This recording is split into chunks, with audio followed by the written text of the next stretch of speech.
Bona vespre a tots. Moltes gràcies per la vostra assistència. Soy Juan Rafael Peguero, coordinador de la Asociación Cultura y Patria. Voy a parar en castellano, si algo que no mantenga. Si no sabe alguna gente quiénes somos, la Asociación Cultural y Patria es una entidad sin afán de lucro por la que nuestros fines son desarrollar el potencial humano en su más amplia acepción, por la que creamos y auspiciamos talleres vivenciales, cursos, tertulias, cineforum, talleres o clases de tai chi, de qigong, de todo tipo, todo que sea potenciar lo que es el desarrollo del ser humano, en todo el aspecto físico, mental, espiritual, en todos los aspectos. Entonces, y de una manera altruista. Nosotros lo hacemos todo de una forma altruista. Entonces, una de las características también que hacemos es conferencias, tanto de interés público como de crecimiento personal, como es en este caso. Y aquí pues tenemos al profesor Eloy Millet, que nos dará en la primera conferencia del ciclo de 6. Y ahora les paso con el presidente de la Asociación Cultural y Patria, Rubén Soler. Bueno, pues igualmente gracias a todos por venir, gracias Rafael. Dar las gracias al Ayuntamiento por cedernos este local, a todos vosotros por venir y a hoy por acudir en ayuda nuestra, porque ante tanta promulgación de principios y teorías y esto, con las cuerdas, las hebras y las espirales estamos enredados. Esperemos que con el ciclo este de 6 conferencias nos aclare dónde estamos con tanto lío. Bueno, tal como dice Juan Rafael, nos encargamos, el grupo ya sabéis que tiene unos 30-35 años de antigüedad y ahora hemos dado un aspecto formal asociándonos y queremos dar un impulso a los temas científicos, porque lo que nosotros hemos estudiado y hemos crecido espiritualmente ha sido, para casi todos, la mayoría de nosotros, ha sido a través de técnicas orientales como el yoga, tai chi, conceptos del budismo o del taoísmo en China. Nos hemos apoyado también en el Zen, en el Japón. Hemos hecho también durante varios años, pues hemos estado en contacto con el conocimiento sufi de lo que hoy sería Irak, Irán. Y entonces no queremos olvidarnos tampoco de los científicos nuestros. Y en base a esa ciencia queremos crecer, pero con una solidez también, que sepamos por dónde vienen y hacia dónde vamos en nuestro camino de crecimiento espiritual. Aquí en la asociación creemos que el mundo tendrá salvación si somos capaces todos de conjugar el aspecto oriental, ese aspecto de introspección, de observación interior, con el aspecto occidental, el razonamiento, la filosofía cartesiana, los principios cartesianos. Entonces, en la medida que estos dos, que no son pares de opuestos, sino son polos complementarios de una misma y única unidad. Queremos agradecer a Eloy Millet que haya venido a estas charlas tras un año y poco más de un par de meses. Entonces abrimos hoy la primera de una conferencia de 6. Para más información podéis consultar la web nuestra, que empezamos ahora y acabaremos las conferencias en diciembre. Y nada, hoy es licenciada en Economía y Empresa por la Universidad de Valencia, catedrático de Administración de Empresas, especializado en Matemática Financiera, investigador y conferenciante de la relación entre filosofía y ciencia. Con vosotros, Eloy.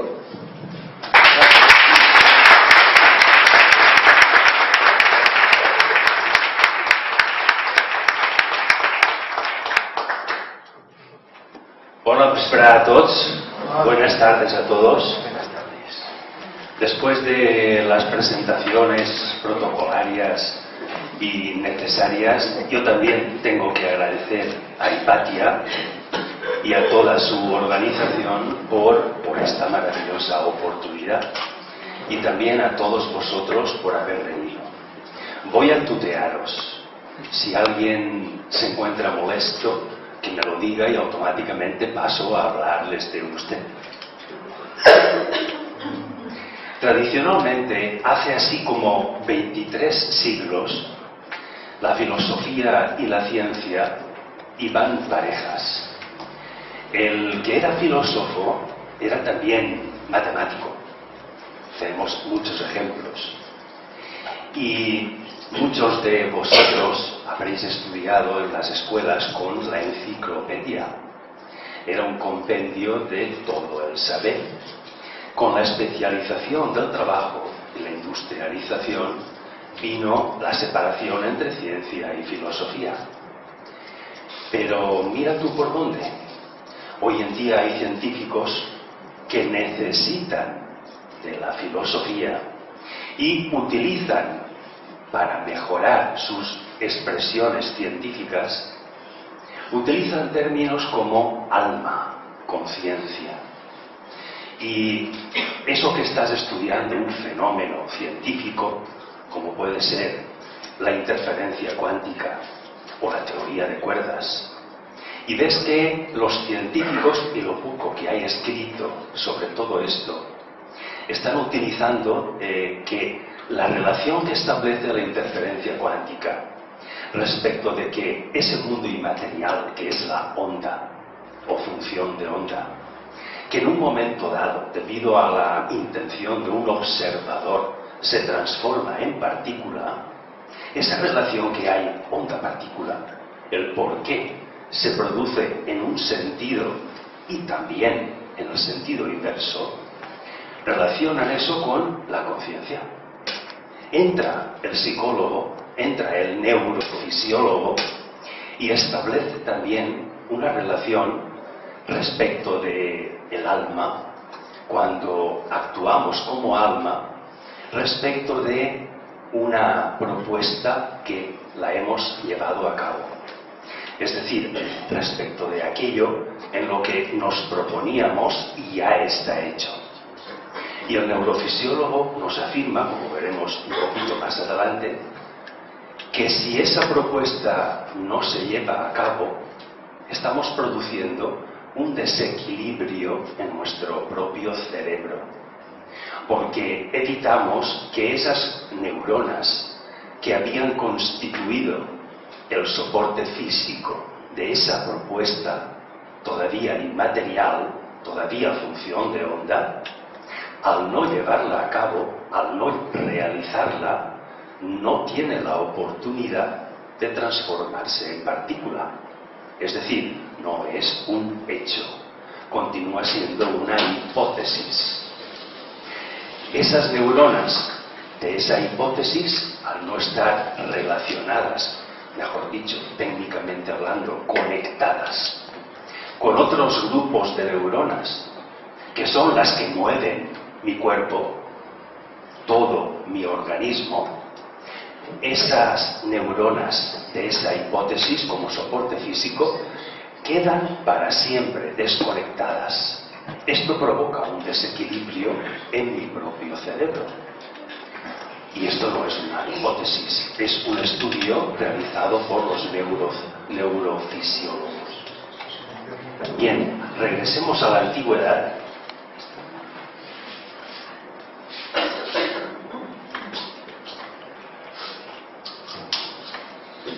Y en este tiempo de esos 23 siglos, en los que filosofía y ciencia andaban parejas, y no estaba esta especialización, toda esta unión entre filosofía y ciencia viene, si nos remontamos en el tiempo, desde el imperio egipcio, desde la hegemonía egipcia. Los egipcios, para relacionar lo que os he mencionado como función de onda y como partícula, utilizaban una división septenaria. La tríada superior, Rem, Segem, Ag, era lo que Sigmund Freud llamaba el yo superior. Y la tríada inferior, lo que venimos a denominar cuerpo físico, cuerpo emocional,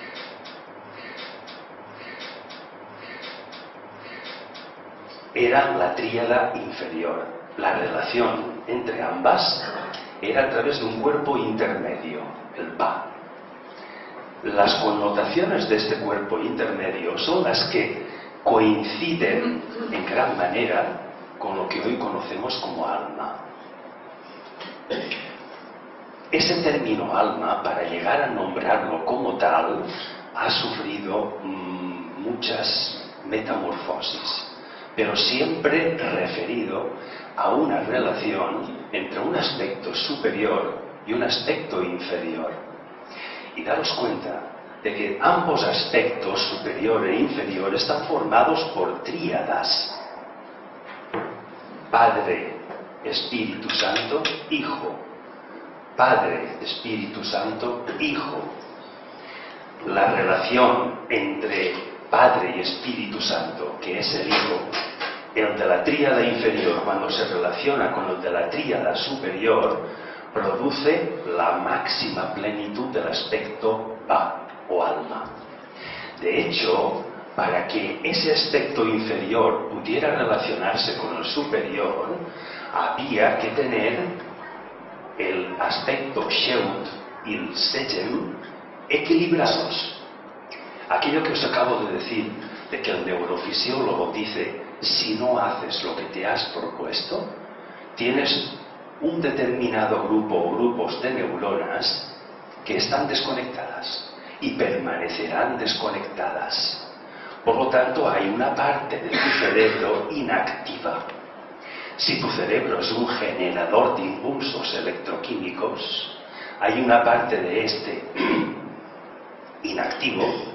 Quiere decir que toda la potencia de ese impulso electroquímico no se produce. Entonces, ese impulso electroquímico disminuido es el que pasa al resto de nuestro organismo y produce más que funciones, disfunciones. Bien, hay muchas acepciones desde este concepto hasta el actual alma. No voy a extenderme demasiado en ellas, pero sí algunas muy significativas. Por ejemplo, Anaximandro llamaba a ese aspecto va lo apeiron. La partícula a significa negación, sin, y peras significa perímetro, sin perímetro, es decir, sin límite. Lo cual quiere decir que al establecerse esta relación, cuando el aspecto inferior es capaz de relacionarse con el superior, no hay límite para manifestar este aspecto inferior, ya que la regencia no es ni de uno ni de otro aspecto, sino de la relación entre ambos. Funciona una batería o un enchufe de nuestra electricidad doméstica con un solo borne o con una sola batilla del enchufe. No, hacen falta las dos para que se produzca el fenómeno de la electricidad. Epicuro de Samos, a este aspecto va, a lo que Anaximandro llamaba lo apeiron, lo denomina la ataraxia. La ataraxia del alma se produce, según la propia definición de Epicuro, cuando lo racional no molesta a lo irracional. Es decir, cuando este aspecto inferior o personalidad no interfiere y no molesta en el aspecto superior, sino que lo obedece. Es decir, hay una relación perfecta entre propuesta, aspecto inmaterial, y realización como aspecto material. Cuando no sobra ni falta nada de ninguno de los dos aspectos, es cuando la ataraxia del alma, lo irracional, no molesta. Os lo he dicho al revés. Lo racional no molesta a lo irracional. Más adelante, Aristóteles a todas estas denominaciones les llamó la entelequia. Él, para explicar la entelequia, decía que El árbol es la entelequia de la semilla, de la misma manera que el alma es la entelequia del cuerpo.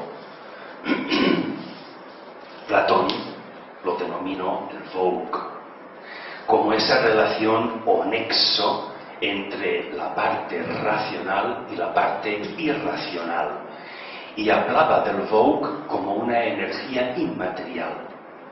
El hijo ya no es ni la parte, digamos, espiritual o puramente inmaterial, ni tampoco la parte de materia, sino la relación entre ambas.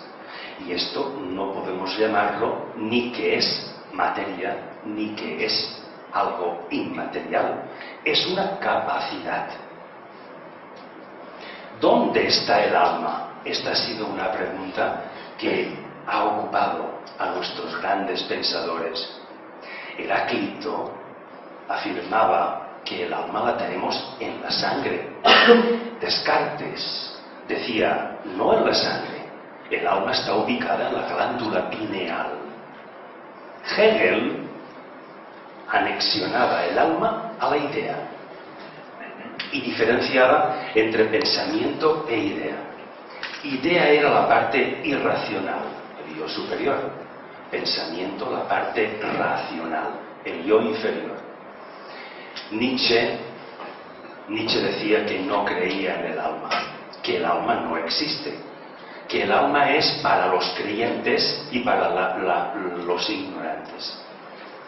Fischer decía, el alma la tenemos ubicada en el sistema nervioso, porque ya intuía ese movimiento o traslado entre lo superior y lo inferior para regresar a lo superior. Ese constante movimiento provoca una relación que el efecto es electricidad, y esa electricidad está contenida en nuestro sistema nervioso.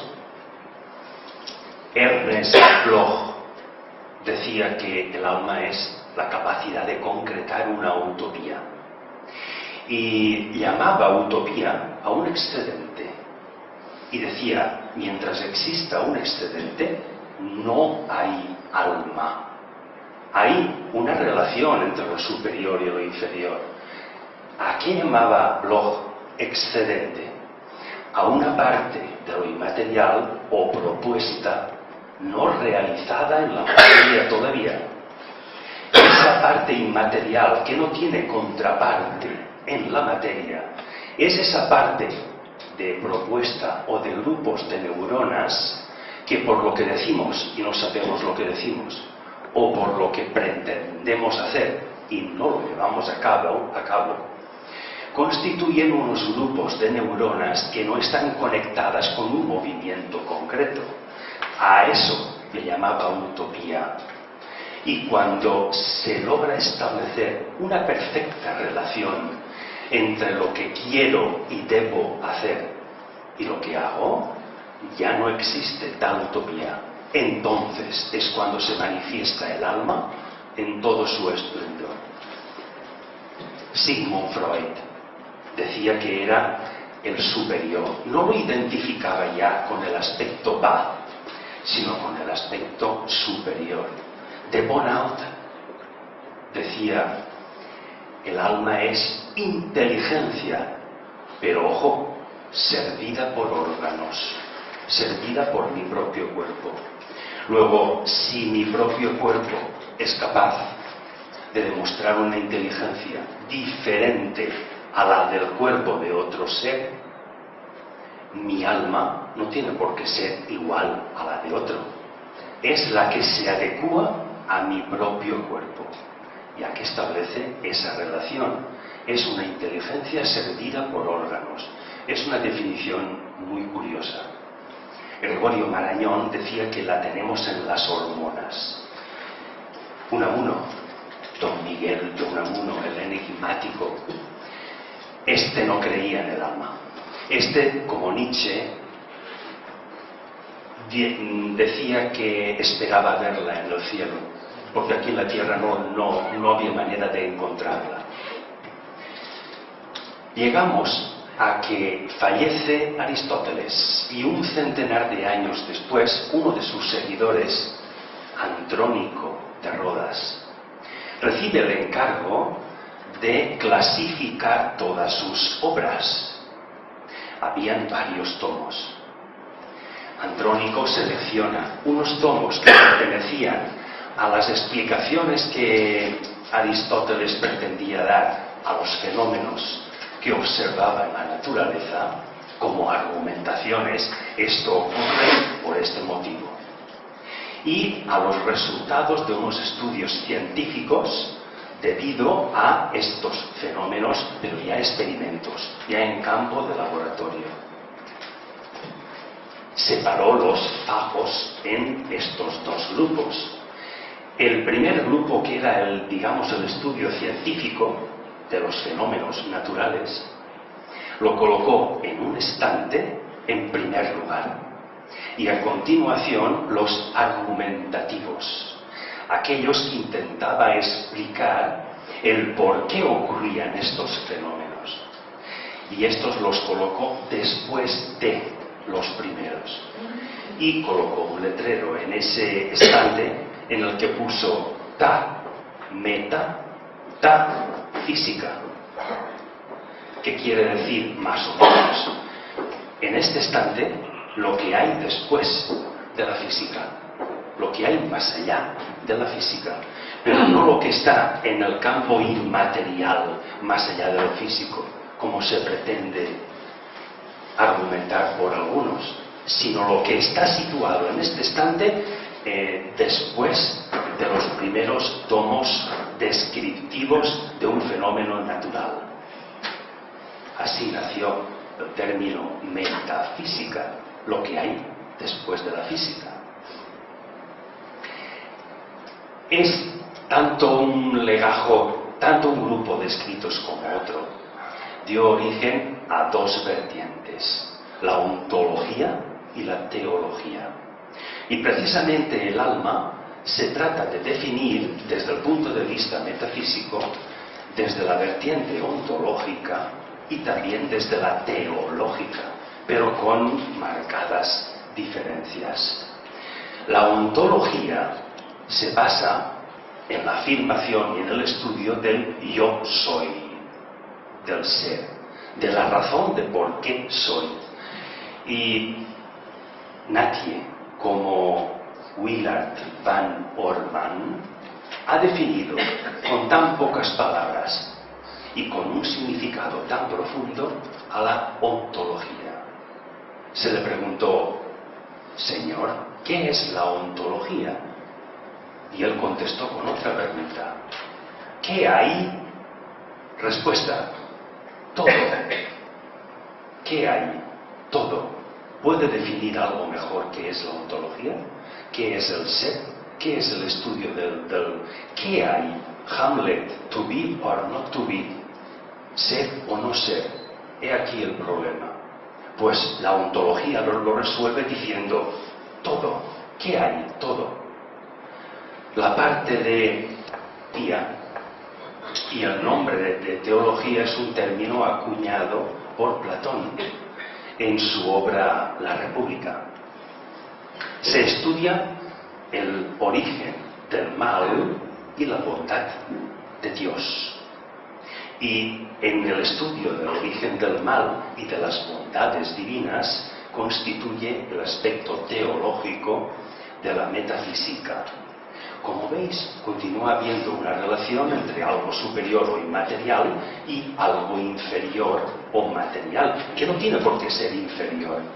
Sencillamente es lo de un plano depositado y manifestado en otro plano, pero no tiene por qué ser un plano inferior y otro superior. Hay un detalle de que lenguajes como el árabe todavía tienen reminiscencias ontológicas, ya que yo soy el ser con toda su potencia, solo atribuible a lo más inmaterial de todo, digamos, a Dios. Este ser es el que puede decir yo soy, pero nosotros los humanos no tenemos derecho a decir yo soy. En árabe no se dice yo soy, no existe el infinitivo del verbo ser, sino yo puedo llegar a ser. El árabe dice ana akunu, o tú puedes llegar a ser anta takunu, pero no es atribuible a nosotros, a ningún ser humano, la potestad de decir yo soy. Eso solamente es atribuible a lo más superior, a lo más inmaterial. Respecto del desarrollo del alma, de este aspecto doble en metafísica, ha dado origen a el monismo y el pluralismo.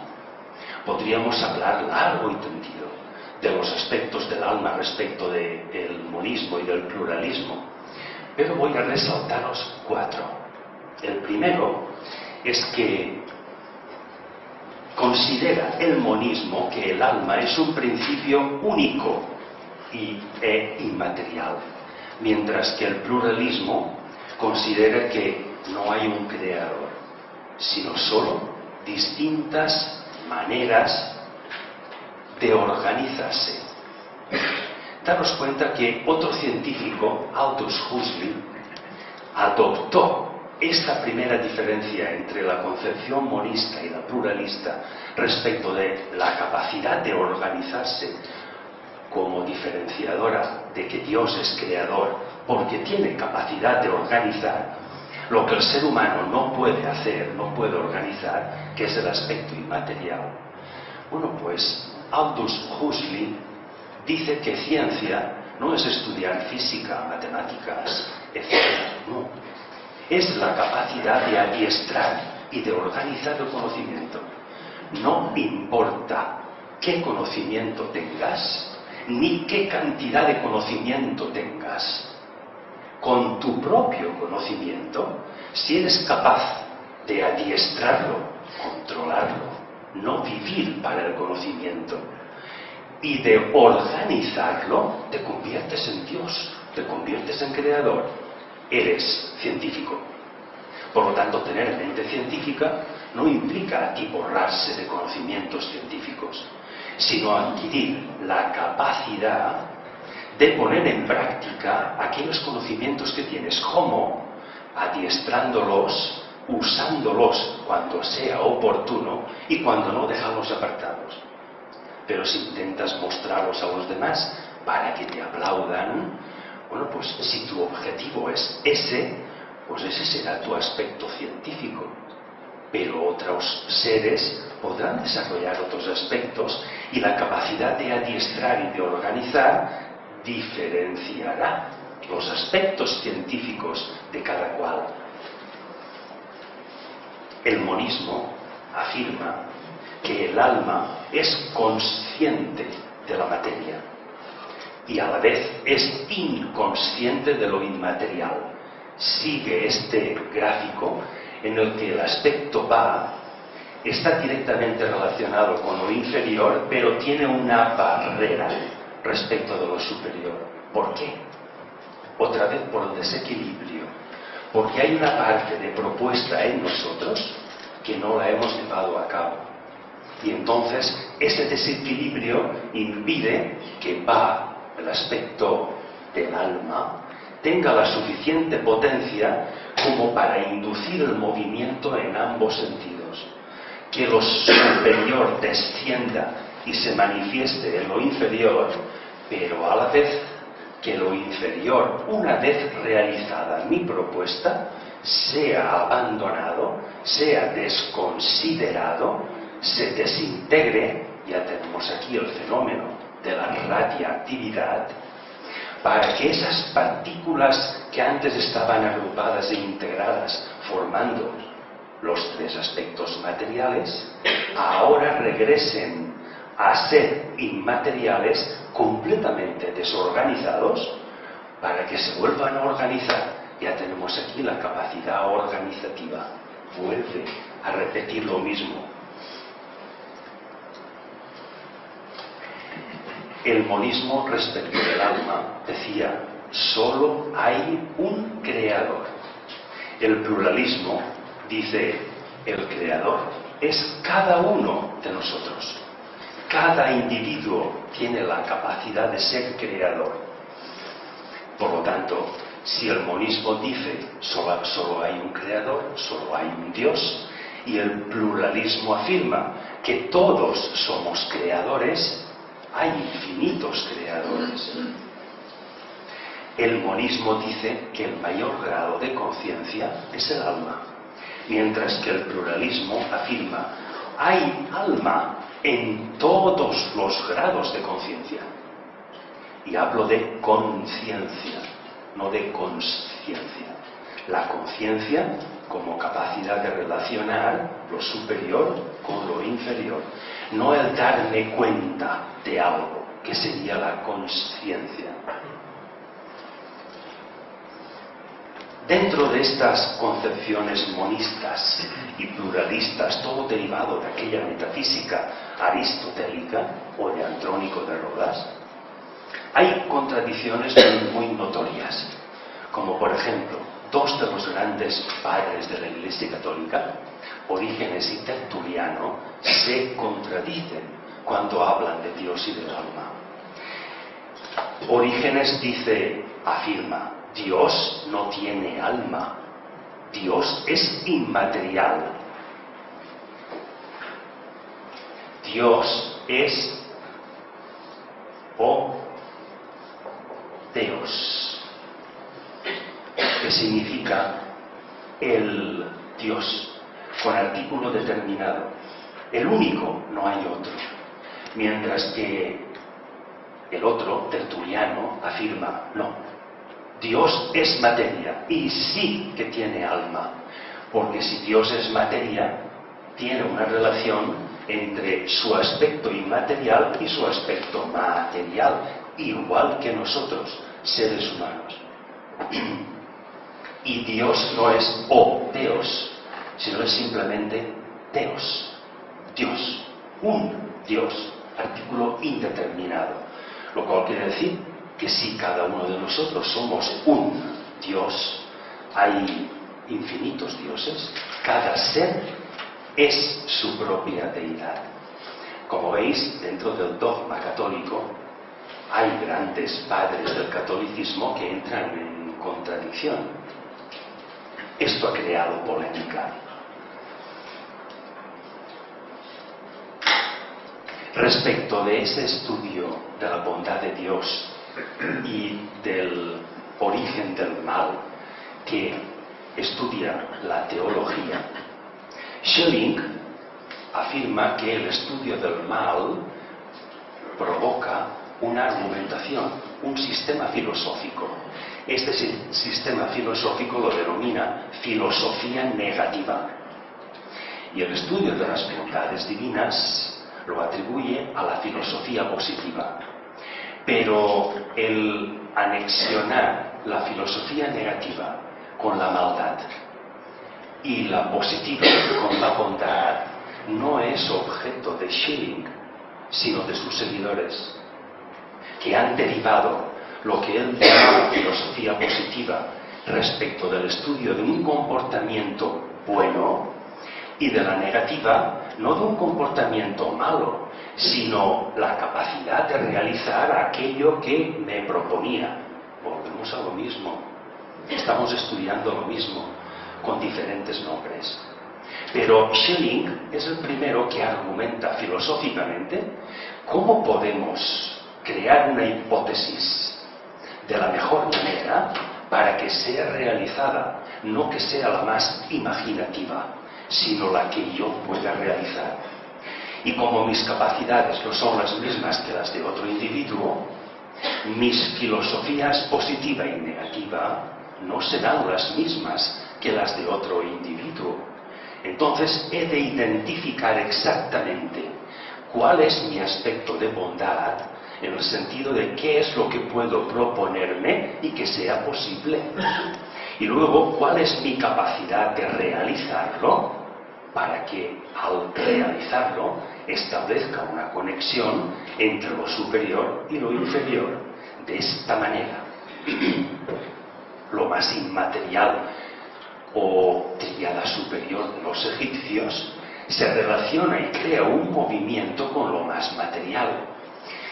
Los neurofisiólogos actuales afirman que ese movimiento de trasvase entre el aspecto espiritual y el aspecto material hace que estos grupos de neuronas como aspectos físicos de una propuesta contacten con otros grupos de neuronas que son los que llevan a cabo aquella realización, aquella propuesta, la hacen. Y esta capacidad de hacer lo propuesto viene denominándose como conciencia, no solo por los místicos, también por los psicólogos y también por los científicos.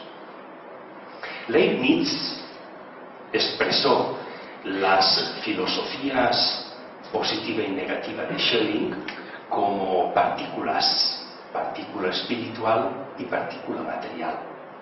Schelling era unos años posterior a Leibniz. Leibniz expresó primero en su filosofía estas partículas a las que Schelling les denominó como filosofía positiva y negativa. Pero Leibniz ya hablaba de partículas, y para que exista una partícula, aquello que llamamos materia, que es una agrupación de partículas, tiene que desintegrarse. Y al desintegrarse lo que está agrupado, provoca que esas partículas se esparcen, ocupan un espacio dentro de otro espacio que permanecían antes confinadas. Y a este fenómeno de desintegración material le llamamos radiactividad. Por lo tanto, de la misma forma en que os estoy hablando y nos estamos mirando a la cara, hay en este momento unas partículas de cada uno de nosotros que están interfiriendo con las de los demás. Y aquí estamos estableciendo, lo reconozcamos o no, un campo de intercambio electromagnético, porque hay partículas que de nuestro cuerpo salen e interfieren con las del cuerpo de otro. De manera de que cuando salgamos de aquí, parte de vosotros se ha integrado en mí y parte mía se integra en vosotros. Esto lo tenemos como impresiones en nuestros cuerpos mental, emocional o astral y por último en el cuerpo físico.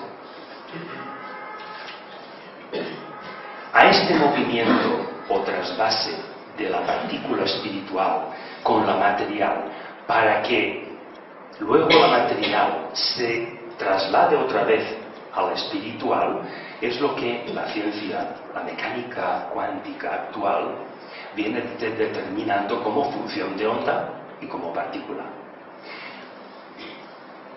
En otro momento nos meteremos, creo que en la próxima conferencia, con la interferencia cuántica. Pero os adelanto, viene a ser algo como una línea. Esa línea tiene infinitos puntos.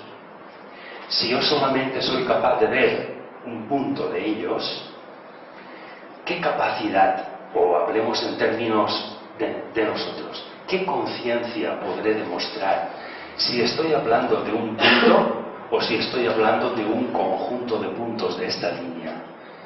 ¿Cuál será mi conciencia? ¿No será mayor conciencia a mayor sea la capacidad de abarcar más puntos? Luego, si estoy hablando, argumentando, contemplando con mis aspectos inferiores uno de los puntos de la línea, sin embargo, con mis aspectos superiores estoy captando que ese punto pertenece indeleblemente a una línea, y no hablo como el punto de una unidad aislada del resto, sino como perteneciente a un grupo de puntos que están agrupados por alguna razón, no estoy hablando con el mismo nivel de conciencia, porque desconozco el porqué, desconozco la razón. ¿Y qué argumentos tengo para hablar del punto? únicamente lo que ese punto puede interferir en mi cuerpo físico, en mi cuerpo de sentimientos y en mi mente, pero no más allá. Lo cual quiere decir que no puedo establecer una relación entre la función de onda o mi aspecto espiritual y mi partícula o partículas, mi aspecto material. Por lo tanto, no estoy desarrollando el aspecto intermedio. Según filósofos que acabamos de contemplar, mi alma no tiene bastante potencial, no se manifiesta correctamente.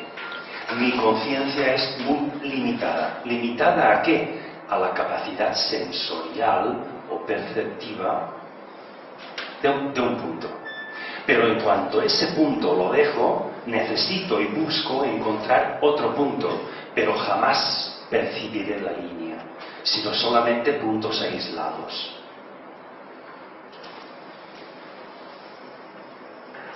Este movimiento entre partículas es el que genera lo que familiarmente llamamos electricidad. ¿Qué es la electricidad? Se define como el movimiento de electrones desde un polo hasta otro, desde el polo positivo hasta el negativo.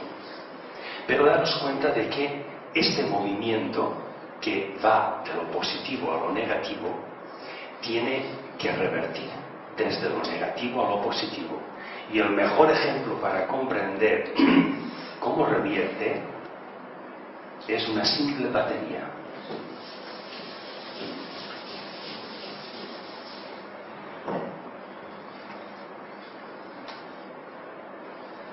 Una batería de un coche. Bornes positivo y negativo. Desde lo positivo, desde el borne positivo hacia el borne negativo, circulan esos electrones con los que ese movimiento se define como energía eléctrica. Pero esto no basta. Tiene que pasar de lo negativo a lo positivo. Daros cuenta de cómo funciona. Del positivo al negativo va por fuera del cuerpo físico de la batería. Mientras que del borne negativo hasta el borne positivo funciona por el interior del cuerpo físico de la batería. Luego, por dentro de nuestro cuerpo están funcionando partículas que van desde nuestras polaridades negativas hacia las positivas. Y esto es lo que llamamos común o familiarmente pensar en positivo, hacerlo positivo, porque intentamos transformar en positivo lo que es negativo. El electrón, que es negativo cuando pertenece a la polaridad negativa, va abandonando su carga eléctrica negativa y se tiene que convertir en positrón. El mismo electrón transmuta su propia carga eléctrica. Pero esto lo tiene que hacer dentro del cuerpo físico de la batería, exactamente igual que se produce dentro de nuestro cuerpo.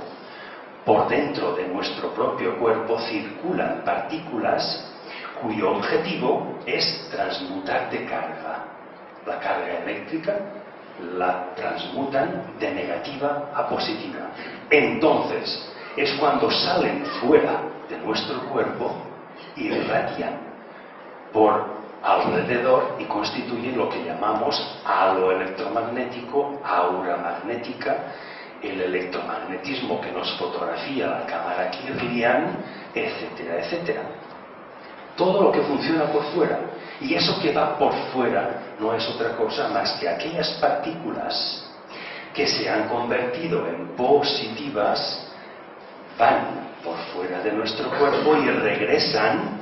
Algunas no regresan jamás, sino que son absorbidas por otras personas, pero van por fuera de la parte física hasta convertirse de positivas en negativas. Ahora hacen la función inversa. Han de abandonar su carga eléctrica positiva para convertirla en negativa. Y cuando ya es completamente negativa, entonces es cuando puede penetrar aquí. Ya tenemos aquí el ejemplo físico de propuesta lo que me propongo hacer, y realización, lo que hago. Si lo que me propongo hacer, las partículas que constituyen esa capacidad de formalizar una hipótesis, no son absorbidas todas por mi polaridad negativa, hay una parte de mí que la he perdido y puede que no la vuelva a recuperar. Ese grupo de neuronas que permanecerá desconectado y restará potencia a mi capacidad mental.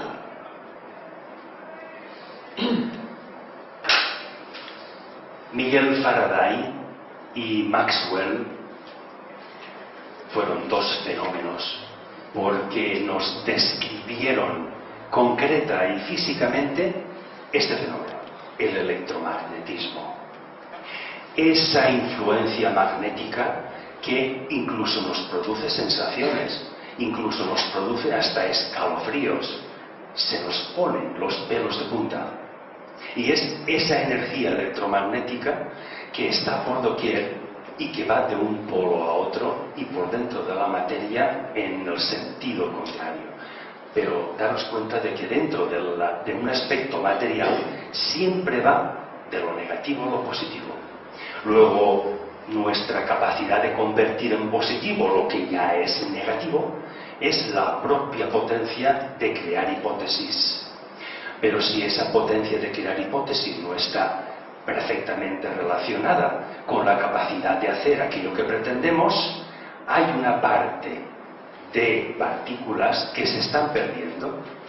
Como esto es un ciclo que no se hace una vez, sino muchísimas veces, si vamos perdiendo capacidades tanto de hacer hipótesis como de llevarlas a cabo, cada vez nuestras hipótesis tenderán a ser menos inmateriales, más materiales. Nuestros objetivos serán cada vez objetos materiales y no hipótesis todavía por realizar. Esto indica que cada uno de nosotros tenemos un potencial limitado, pero ese potencial limitado tiene un máximo y también tiene un mínimo. Varios han sido los intentos de científicos de intentar medir cuál es el potencial electromagnético de una persona para que le lleve a la actividad. Y han identificado ese nivel mínimo de energía que es el imprescindible para que nos pongamos en movimiento y realicemos una acción, con el otro nivel máximo. Y han visto que esos niveles entre el mínimo y el máximo no se corresponden con todos los seres humanos por igual, sino que cada uno tenemos un determinado nivel. Lo interesante no es determinar, porque hoy en día no disponemos todavía de unos aparatos tan sofisticados que puedan medir exactamente esa potencia electromagnética mínima y máxima de cada individuo, porque nuestras circunstancias cambian. Luego estos potenciales electromagnéticos cambian. Pero sí que se ha determinado el quantum. El cuánto, de ahí se deriva la mecánica cuántica. El cuánto es esa oleada de energía en la que entre ese mínimo, que es el mínimo necesario para que una acción sea llevada a cabo, y el máximo, se produzca ese efecto o acción, porque está demostrado experimentalmente en laboratorio que un exceso de energía es una pérdida de energía. Para hacer algo se precisa de una determinada cantidad de voluntad o esfuerzo, pero si te pasas de voluntad o de esfuerzo, puede que no sea necesaria tanta voluntad para hacer aquello. Por lo tanto, tendrás que determinar cuál es tu mínimo y tu máximo para determinar tu propio cuánto. Y pondrás en funcionamiento tu propia batería porque sabrás qué cantidad de energía negativa has de transformar en positiva y al revés. Es decir, cuánto esfuerzo habrás de poner para configurar una hipótesis y cuánto esfuerzo para llevarla a cabo, para ponerla en práctica. La unidad de la energía electromagnética es el fotón. También podríamos estar hablando largo y tendido del fotón, pero nos interesa únicamente unos aspectos que se relacionen con todo lo que estamos viendo, con ese alma. Y son concretamente 4 aspectos del fotón. El primero es que todo fotón es atraído por la gravedad de un objeto. Es decir, de la misma manera que el alma se afirma que es atraída por el cuerpo en el momento del nacimiento, el fotón es atraído por la gravedad. Esto era una hipótesis hasta que Einstein lo enunció y se demostró experimentalmente gracias a un eclipse de sol. Cuando se produjo un eclipse de sol, una estrella que se veía en determinado lugar del firmamento,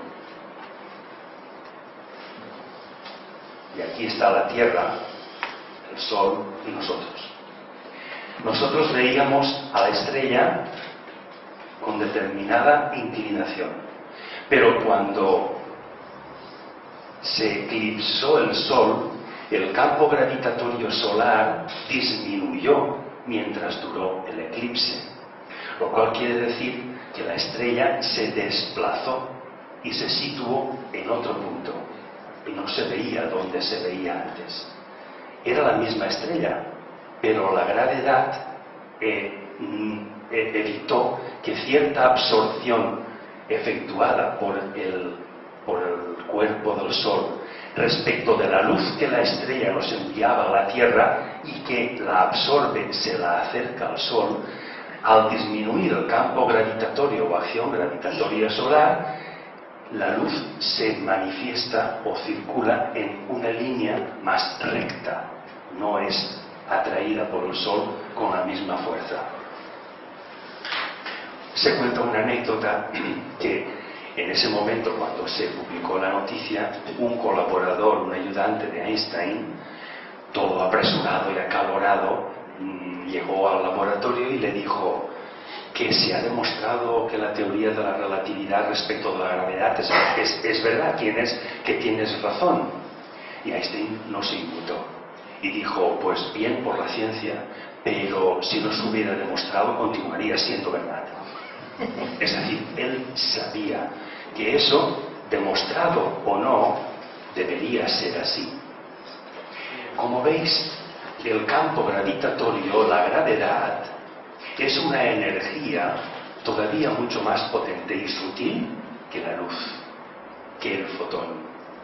Luego, si esa energía o campo gravitatorio pudiera ser el aspecto superior, el aspecto inferior representa la polaridad contraria.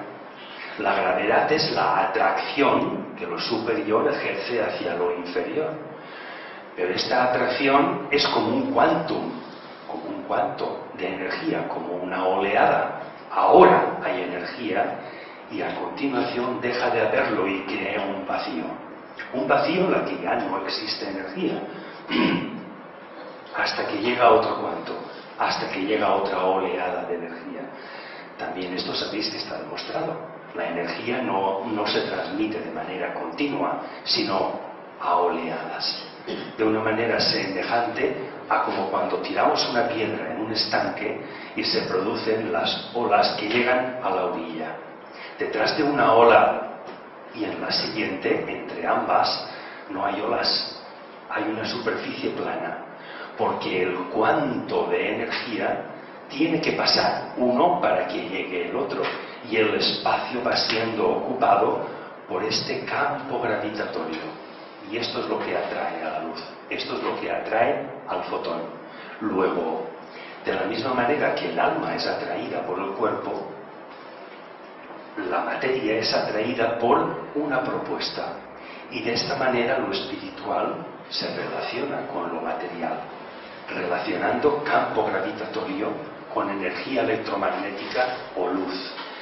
Y si la unidad de medida de que el campo electromagnético es el fotón, preguntó, ¿pudiera ser el fotón la energía que midiera el alma? ¿Pudiera ser este fotón, este electromagnetismo, la manifestación del alma? Y si la cámara Kirlian y el análisis electromagnético de una persona da a entender de que su electromagnetismo es distinto al de otra persona, esa cantidad de electromagnetismo nos diferencia. ¿Hay una diferenciación? Sí. Pero esa diferenciación, cuando se afirma que todos tenemos la misma alma o que nuestras almas están unidas, etc., ¿no sería ese máximo? Ese máximo que como reino humano podemos realizar como una propuesta y como capacidad de llevarla a cabo, y que si una vez este máximo realizado habría quizá que pasar a otro reino.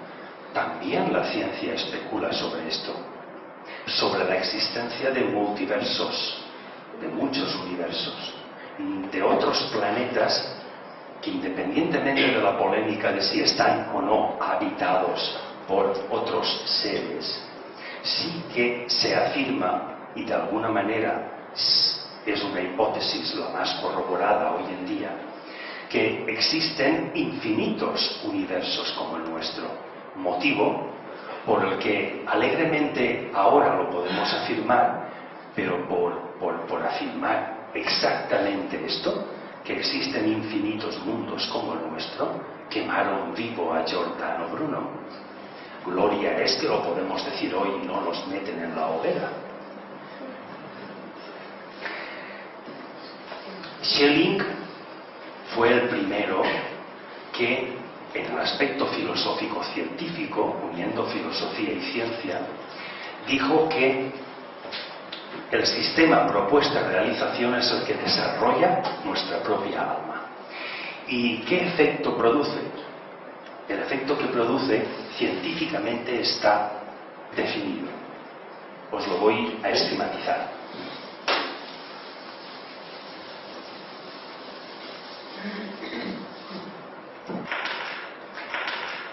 Uniendo la capacidad de proponer con la capacidad de hacer, la ciencia lo explica de esta manera. Un átomo, hago una burda representación del átomo, está constituido por un núcleo y un orbital. Dentro del núcleo hay determinado número de partículas, concretamente protones y neutrones. En el orbital hay determinado número de partículas, concretamente electrones, que no siguen una órbita definida, sino que constantemente están variando su órbita. Bien se están acercando al núcleo o se están alejando, porque la energía electromagnética del átomo no es constante. Ya tenemos el quantum otra vez, oleadas. Es decir, que el átomo es una estructura en constante movimiento, en constante contracción y expansión.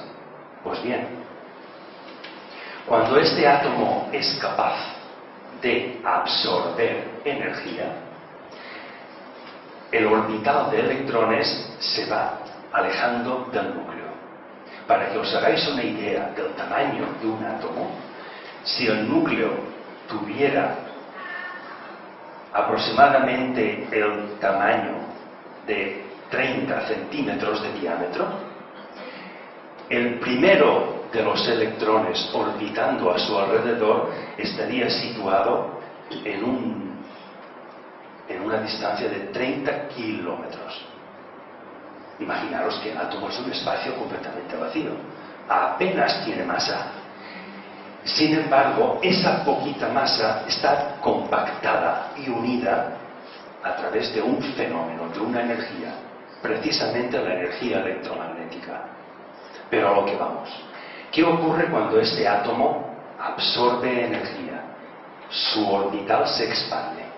Llega un momento en que los electrones, que son los que están absorbiendo esta energía externa, y un átomo está absorbiendo energía solamente por ser iluminado, solamente por efecto de luz artificial, ya está absorbiendo energía. Luego llega un momento en que uno de sus electrones tiene la suficiente energía como para abandonar el orbital y abandona ese átomo. Ya tenéis un fenómeno radiactivo. Esto es una radiactividad. Bien. Cuando este átomo tiene alguno o algunos electrones que están saturados de energía y están a punto de abandonar la estructura atómica, si en ese momento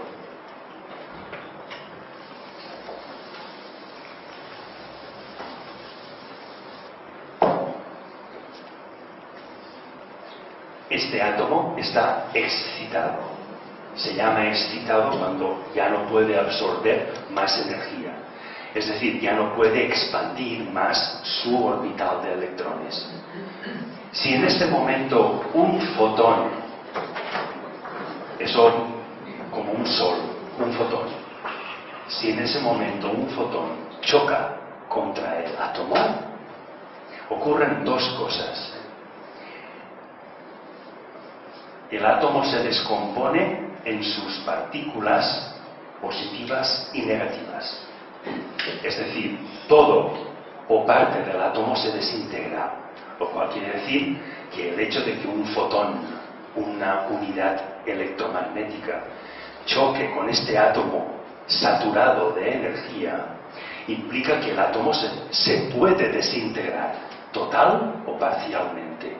Luego, este primer efecto es un efecto radiactivo. Y segundo, que el fotón se clona a sí mismo.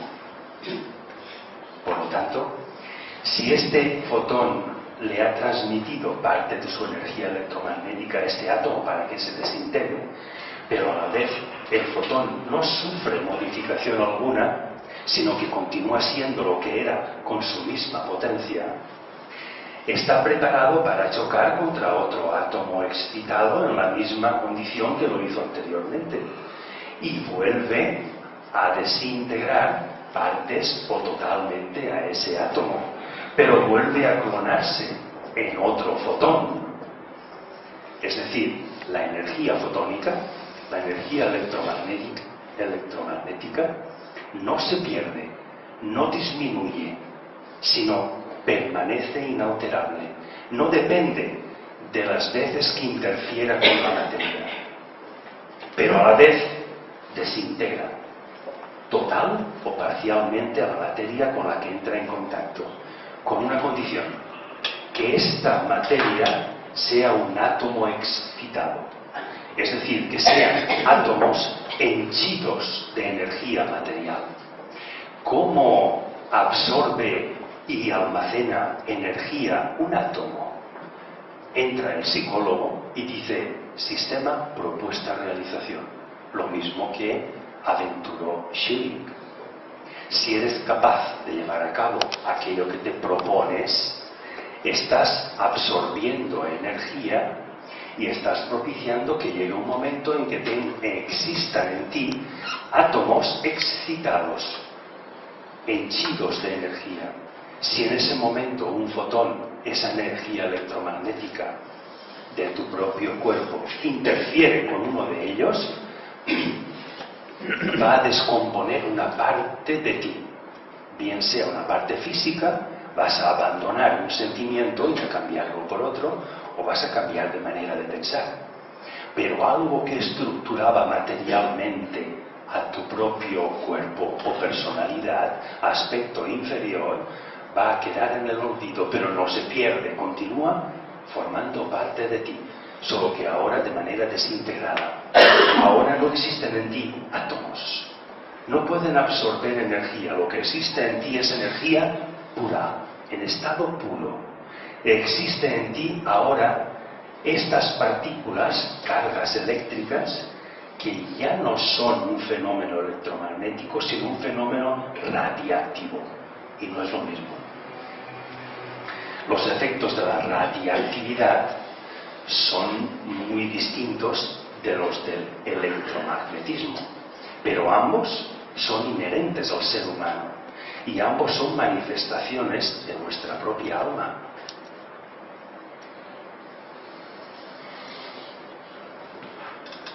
Antes os había dicho, y ahora os voy a explicar cómo, que de Bonal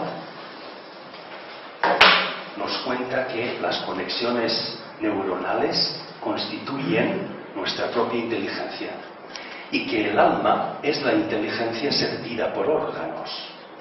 Pero ¿cómo se tienen que realizar estas conexiones neuronales para que nuestros átomos absorban energía y se produzca todo este proceso?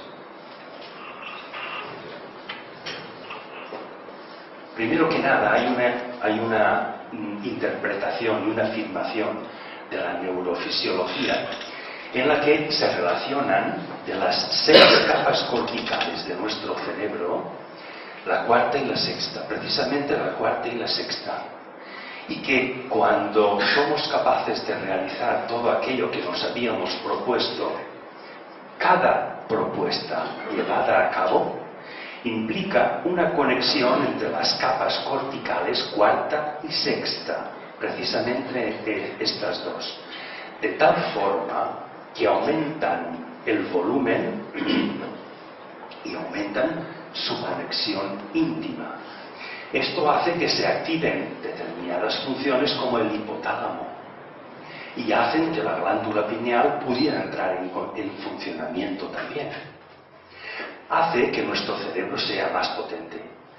Y se han determinado exactamente 2 maneras de que estas conexiones neuronales pudieran aumentar la energía mental. La primera es respecto de una conexión en serie, y esto los electricistas lo saben bien. Una neurona funciona de una manera semejante a como lo hace una resistencia.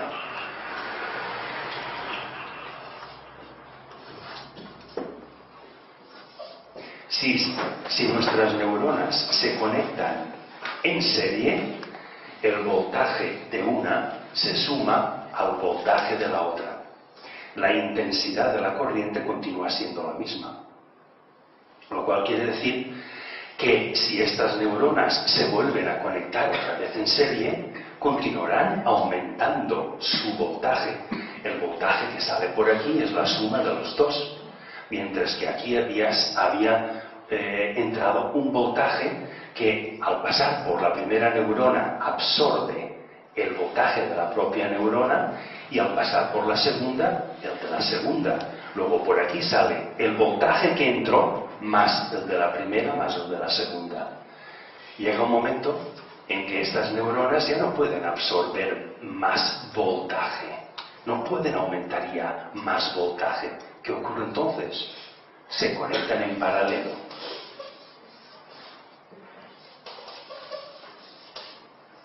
Y entonces es la intensidad de una la que se suma a la intensidad de la otra. Y el voltaje que entra continúa siendo el mismo que el que sale, porque ya no puede aumentar más. Pero lo que aumenta ahora es la intensidad de la energía eléctrica. Y la intensidad de una neurona o de un grupo de neuronas se está sumando a la intensidad del otro. Estos sucesivos aumentos de voltajes y de intensidades hace que el impulso electroquímico de nuestro cerebro vaya en aumento cada vez, siempre por el mismo sistema: propuesta, realización. Si eres capaz de imaginar lo posible y llevarlo a cabo, estás propiciando tus conexiones neuronales en ambos sentidos. Lo cual quiere decir que tu generador de corriente eléctrica, aquello que decían que el alma está en el sistema nervioso, etcétera, etcétera, está aumentando su propia capacidad. Y como el cerebro es el órgano regente de esta capacidad, la potencia mental de tu propio cerebro va en aumento. Cada vez serás capaz de proponerte algo más difícil porque estás adquiriendo cada vez más capacidades de llevarlo a cabo. En el ejemplo de la línea, si hasta ahora solamente podría abarcar este trozo de línea, si yo aumento mi capacidad en un sentido, también la aumento en otro, mi capacidad global va en aumento. Luego, puedo hablar de un punto, pero puedo hablar de un punto conociendo la causa que este punto, ¿por qué pertenece a una línea? No contemplo al punto solo por sus características perceptivas, sino hablo desde el punto de vista de que sé la causa de por qué está situado en determinado espacio y tiempo este punto. Y como conozco la línea, no hablo del punto, sino de la línea manifestándose a través del punto. Esto trasladado al alma, no hablaríamos del cuerpo o de la personalidad, sino hablaríamos de la relación entre mi parte inmaterial y mi parte material. Como esa relación entre lo superior y lo inferior, sin hablar de ninguna de las dos cosas por separado. Ya que si hablo solamente de lo superior, puedo caer solo en la hipótesis, en la imaginación. Si hablo solo de las capacidades de realizar, solo puedo hablar de aquello que es perceptible y físico. Pero si soy capaz de relacionar ambos mundos, entro en otro mundo, entro en otras capacidades. Parece que el alma esté aquí.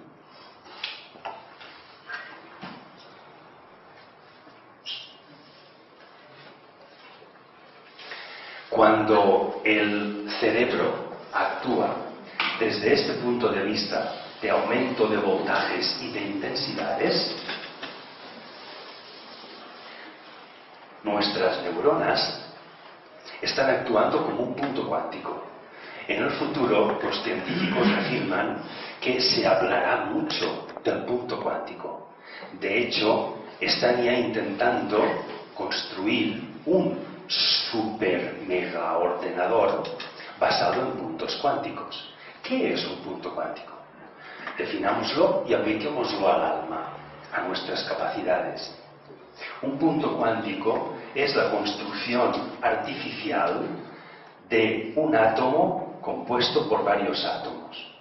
Se elige un espacio y se van seleccionando átomos que se sitúan dentro de ese espacio. Partículas que ocupan un espacio, como un átomo, el que está formado por protones, neutrones y electrones. Pero esto es una construcción artificial. ¿Para qué? Cuando estos átomos seleccionados de cualquier elemento material, mezclándolos, están aislados en determinado espacio, llega un momento en que son capaces de actuar como un solo átomo, como un único átomo. Lo cual quiere decir que la potencia electromagnética de uno de estos átomos se combina con las potencias electromagnéticas del resto.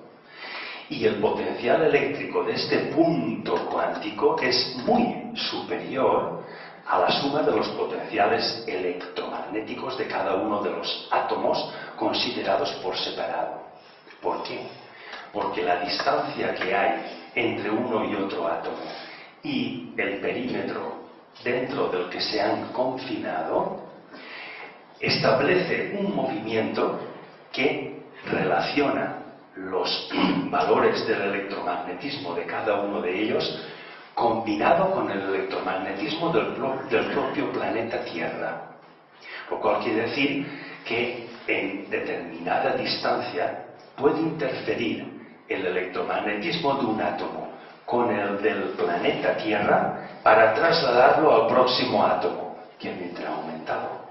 Cuando éste se relacione con otro, hará lo mismo. Primero interferirá con el campo magnético terrestre y luego con el otro átomo, que recibirá la influencia de la relación anterior más la propiciada, y así sucesivamente. Y de manera arbitraria se están relacionando constantemente todos ellos y actúan, esto es lo curioso, como un único átomo, igual que nuestro cerebro. Cuando hemos conseguido realizar todo aquello que nos proponíamos, nuestras neuronas están funcionando a la par, bien como polaridad positiva, constituyendo el soporte físico de una hipótesis, algo que pretendemos hacer, o ahora cambian de polaridad y se ponen todas ellas a realizar aquella propuesta. Lo cual quiere decir que si en nuestro cerebro no hay una división en la que este grupo de neuronas es el soporte físico de lo que pretendo imaginar, de mis hipótesis, y este grupo de neuronas es el que se va a encargar de llevarlas a cabo y de realizarlo. ¿No es más potente que todas actúen? Cuando estoy realizando una hipótesis, todo mi cerebro actúa como una única neurona con carga eléctrica positiva. Y cuando voy a realizar aquello, me olvido de la polaridad positiva y ahora la transformo en negativa. ¿No es la máxima potencia cerebral? Cuando todo mi cerebro actúa igual que un punto cuántico. Pues esta definición de punto cuántico la han adoptado filósofos, psicólogos, la neurociencia, y han establecido que los desequilibrios físicos, emocionales y mentales podrían estar propiciados por una descompensación entre lo que un individuo se propone hacer y lo que realmente hace. Y el psiquiatra, el psicólogo que tratan a pacientes con desequilibrios, pues intentan hacerle ver qué es lo que pretendes hacer, pero no grandes obras. A ver, ¿qué pretendes hacer ahora de inmediato? Hazlo. Esa satisfacción que te produce haber hecho lo que te has propuesto es lo que te pondrá en predisposición de abandonar cierta parte de tu estado depresivo y tener ánimos y alegría para crear una nueva propuesta, porque te estás sintiendo capaz de llevarlo a cabo y de hacerlo. Y estás precisando cada vez menos ayuda externa para realizar aquello que te propones. Y empiezas a crear en tu propio cerebro unas conexiones neuronales que te van a llevar a desarrollar todo este sistema que desemboca en esa máxima potencia cerebral, que es la máxima expresión de tu energía electromagnética, que es el máximo número de fotones que tu estructura puede alcanzar y manifestar, y es la máxima expresión de tu alma. Por lo tanto, ¿qué es el alma y qué es la conciencia? Definámoslo ya. El alma sería una energía, y esa energía es la que de un estado pasa a otro, de una parte inmaterial pasa a otra, y lo que pasa de un estado a otro es lo mismo. Eso que llamamos espiritual o inmaterial está constituido por lo mismo que llamamos materia. La diferencia es que en el estado material está agrupado y en el estado inmaterial está desagrupado. Para que la agrupación pase a la desagrupación hace falta un fenómeno, la radiactividad. Y para que se emita esta radiactividad y exista la oportunidad de crear materia nueva y de que se haga otra cosa nueva y original, primero tengo que ceder la oportunidad de que lo que ya está estructurado se desintegre. Y eso se obtiene cuando desatiendo a lo que ya está hecho. Ya está hecho, paso a una nueva propuesta. Y este sistema, este movimiento de propuesta-realización es el que lleva a cabo todo esto de concepciones, electromagnetismo, generadores de electricidad, conexiones neuronales, todo y mucho más de lo que os estoy contando.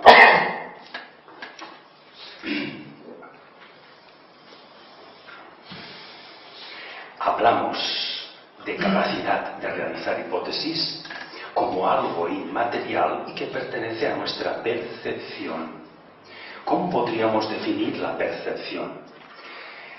Percibir, en este caso, sería captar, identificar de manera concreta aquello que no es materia. Pero esta capacidad perceptiva tiene una explicación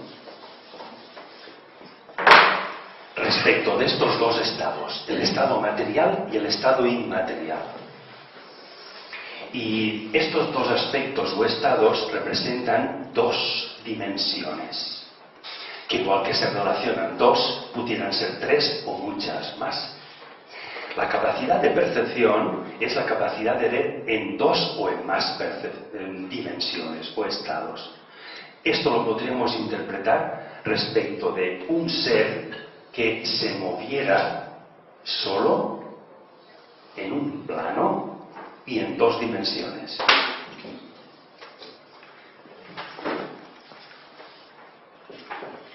Imaginaros un hipotético monigote que solamente puede desplazarse arriba o abajo o derecha e izquierda, pero no puede salirse de este plano, ni por encima ni por debajo de él, sino solamente hacia aquí o hacia allá o hacia los otros dos sentidos, siempre dentro de ese plano. Si yo sitúo un objeto aquí, este ser no puede verlo si no se desplaza hasta donde está. Lo cual quiere decir que el espacio que ocupa el objeto ha de interferir con el espacio que ocupa este ser para poder percatarse y percibir la existencia de algo en su propio plano. Pues bien, si nosotros estamos viendo a este ser, lo vemos a él y al objeto a la vez. Le podemos decir, si te mueves en este sentido llegarás a este objeto. Pero si no te mueves en ese sentido, sino en otros, nunca llegarás. Nosotros somos Dios para ese ser. Ese ser nos preguntará, ¿y cómo sabes que hay un objeto ahí?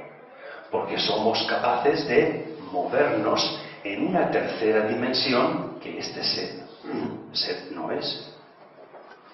Luego, si el espacio tiene largo, ancho y alto, tres dimensiones, y somos capaces de percibir en estas tres dimensiones, este ser que solo puede moverse a lo largo y a lo ancho, pero no a lo alto, no puede percibir lo que nosotros en tres dimensiones sí que percibimos. Pero ahora viene otra. Con esta capacidad cerebral somos capaces de movernos en una cuarta dimensión, porque incorporamos el tiempo a las tres dimensiones espaciales. Y si nos limitamos a las tres percepciones espaciales, no estamos desarrollando esa capacidad de hipótesis inmaterial. Hemos de incorporar el tiempo a cada una de las tres dimensiones espaciales para que la percepción sea simultánea, no una después de otra. Sería algo como esto. Si tenemos un plano, a ver si dibujo esta línea así, el plano que es el suelo, una pared y otra. Y sitúo un objeto, si lo proyecto sobre este plano, lo puedo ver así. Si lo proyecto en el suelo, veo otra imagen, y si lo proyecto sobre este plano, veré otra imagen. Pues bien, la discusión sobre una persona que ese cerebro no lo tenga suficientemente desarrollado, porque no ha incorporado el tiempo a sus tres dimensiones espaciales, es decir, no es capaz de realizar todo lo que se propone, puede hablar de cada una de las tres imágenes, pero por separado. Y entraremos en discusión. Si yo contemplo esta imagen, diré que es así, de este color. Pero si otro ve esta imagen, dirá que no, que es de otro color y de otra manera. Pero un tercero que vea esta imagen y no las otras, discutirá con los otros dos, de manera que se establece una eterna discusión y todos tienen razón. Pero una persona que sea capaz de ver el objeto suspendido en estos tres espacios, es capaz de decir, tenéis razón, tú la ves así por este motivo, tú la ves así por este otro, y lo mismo. Y si les explica las características de esta imagen que causan las otras tres, esta es la capacidad perceptiva. ¿Y cómo se lleva a cabo esto? Se afirma que hay posiblemente un único método, y lo he repetido muchas veces. Propósito, realización. Si somos capaces de realizar toda aquella propuesta, entra en funcionamiento todo este sistema. Esto implica conocimiento. Y voy a terminar, no cansaros más, respecto de tres premisas de Immanuel Kant y tres de Alice Bailey, respecto del verbo conocer. Immanuel Kant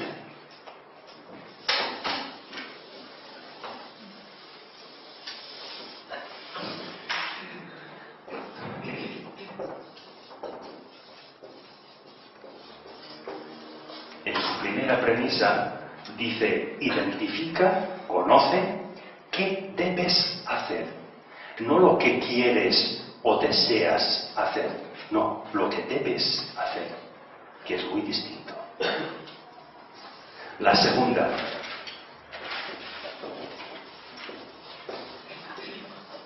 olvida lo que has hecho, desatiende a tus acciones ya realizadas.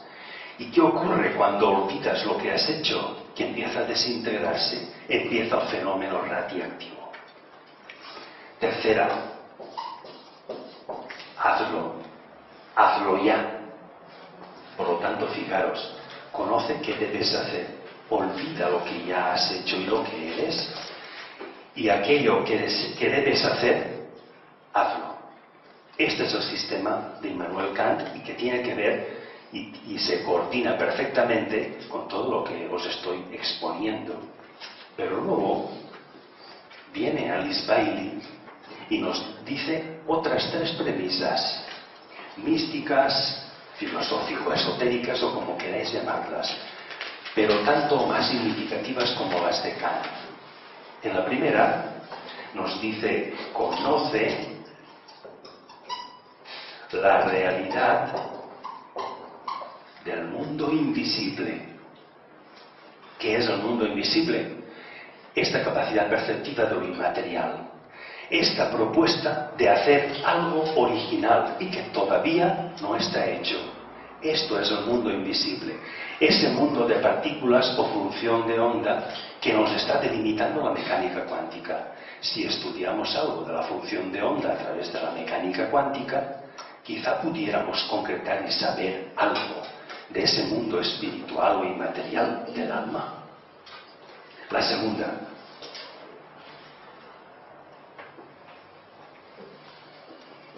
la realidad del mundo invisible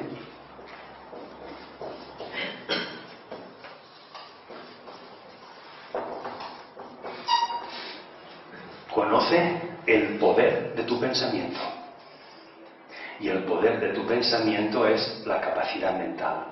Eso que eres capaz de percibir y ver más allá de lo que está viendo ese ser que solo es capaz de ver en dos dimensiones. Luego conoce la realidad del mundo invisible y conoce el poder de tu propio pensamiento. Y la tercera, que si pudiera la escribiría con letras mayúsculas: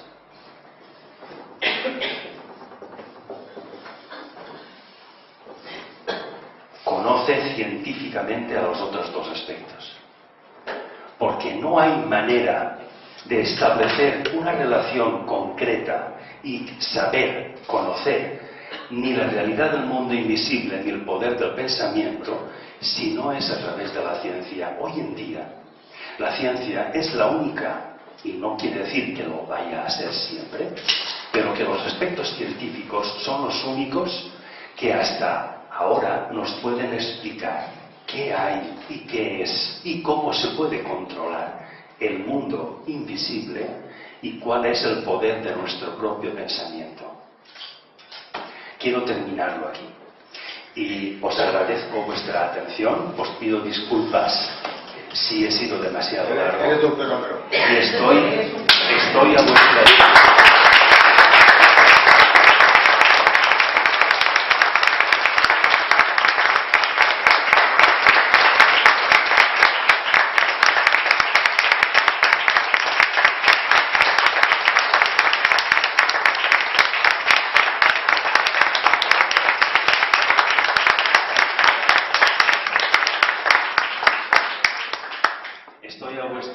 Muchas gracias, pero este aplauso es para vosotros.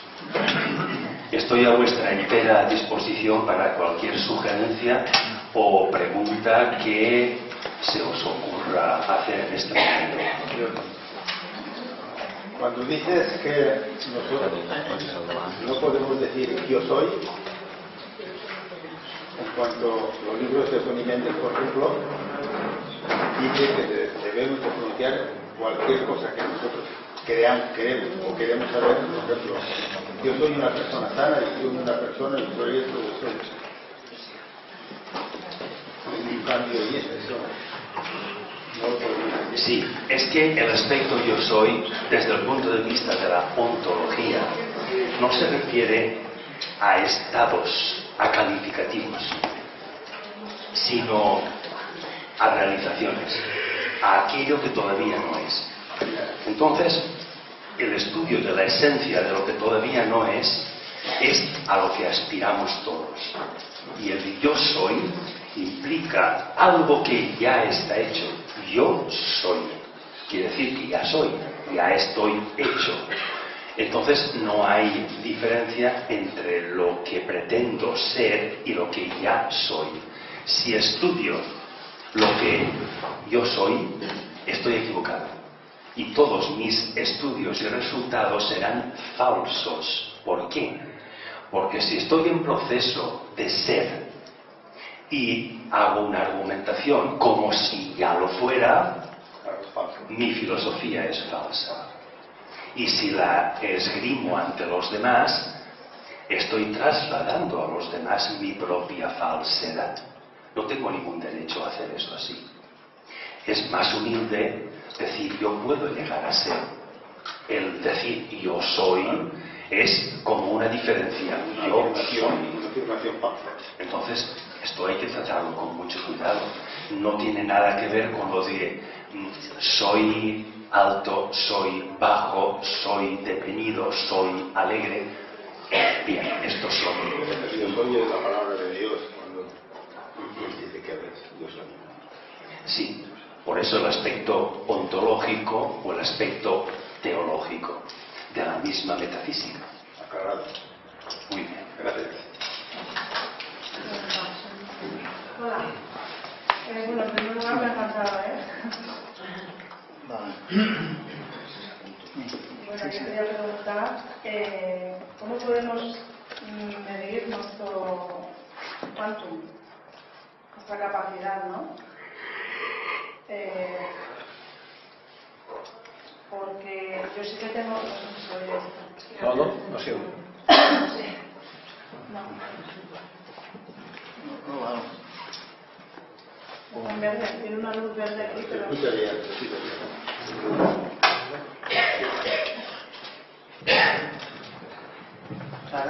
Bueno, quería preguntar que cómo medir, ¿no?, tu capacidad, porque yo sí que a veces tengo esa sensación de que me falta como energía, pero no una energía a lo mejor física, sino una incapacidad de querer, quizá a lo mejor porque no me he hecho esas cuestiones o esos planteamientos, de ver hasta cuál es mi capacidad de lo que me estoy proponiendo, ¿no? Y llega una sensación que no sé explicarla, ¿no? Una sensación como de derrota, de no ser capaz. Y eso sí que me doy cuenta que no es que me quite energía física, pero que sí que me noto a nivel interior. Y claro, oyéndote ahora, pues me van encajando cosas. No sé si me explico. Sí, perfectamente. Imaginar siempre es un placer. Y en el placer de la imaginación disfrutamos mientras imaginamos. Pero después, si no somos capaces de imaginar algo más y algo mejor que lo anterior, ese placer de la anterior imaginación se convierte en decepción. Y entonces, para evitar un lastre debido a continuas y constantes decepciones que provocan esa congoja de que queremos y no podemos, de que buscamos y no encontramos, queremos conocer y no sabemos, esa congoja que nos lleva a estados desequilibrados, todo apunta a lo mismo. Proponte metas fáciles, proponte aquello que es posible y no para pasado mañana, para ahora mismo. Empieza ahora, no esperes a mañana a dormir y a levantarte pletónica de energías, no, ahora mismo. Proponte aquello que de manera inmediata atraiga tu atención y desees hacerlo. Entonces, tu mente, tu deseo y tu cuerpo se pondrán firmes y a la orden de esa propuesta. Cuando la lleves a cabo, encontrarás satisfacción y no congoja. Y eso va creando, claro, una tranquilidad, una armonía, una alegría de vivir, que no te lo propicia lo otro. Sí, mientras imaginas, qué bonito y qué bien me encuentro, pero cuando dejas de imaginar, se acabó.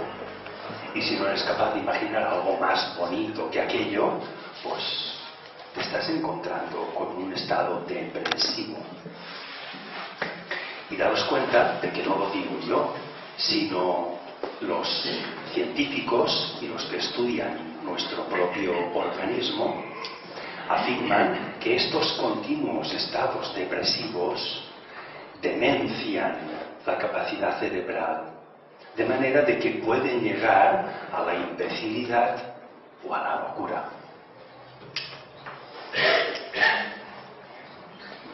Gracias.